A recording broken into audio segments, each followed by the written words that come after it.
చేస్తున్నటువంటి నరేంద్ర మోడీ గారు మీరు 12 ఏళ్ళైంది నల్లధనాన్ని తీసుకురాలేదని చెప్పి దాని మీద మీ ప్రతాపం చేయండి. అదేవిధంగా సంవత్సరానికి 2 కోట్ల ఉద్యోగాలు మేము భర్తీ చేస్తామని చెప్పావు. ఎక్కడ భర్తీ చేసావు? వాటిపైన మీ పౌరుషం చూపించండి. ఆ విధంగా ఇవాళ ధరలు విపరీతంగా పెరిగాయి. దేశంలో అవినీతి పెరిగింది. దోపిడీ ధరలు ఇవాళ అంబానీ అదాని లాంటి వాళ్ళు దోచుకు తింటున్నారు. వాళ్ళపైన ప్రతాపం చూపించాల్సినటువంటి మీరు ఇవాళ ప్రశ్నించే విద్యార్థుల హక్కులపైన మీరు ముప్పేట దాడి చేయడం అంటే ఈ ప్రభుత్వం కేంద్రంలో ఉందా?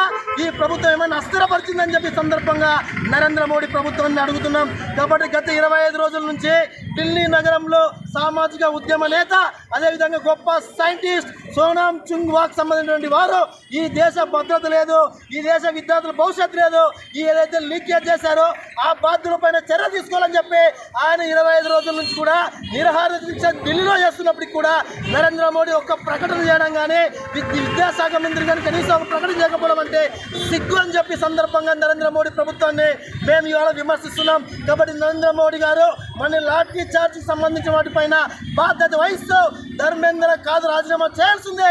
ఈ దేశ ప్రధానమంత్రి రాజీనామా చేయాలని చెప్పి సిపిఐగా మేము డిమాండ్ చేస్తున్నాం. కాబట్టి భవిష్యత్తులో ఇప్పటికైనా మీరు ఆలోచించాలి. ఈ యొక్క విద్యాశాఖ మినిస్టర్ సంబంధించినటువంటి ధర్మేంద్ర ప్రధాన్ తన క్యాబినెట్ నుంచి స్వచ్ఛందంగా తొలగించకపోతే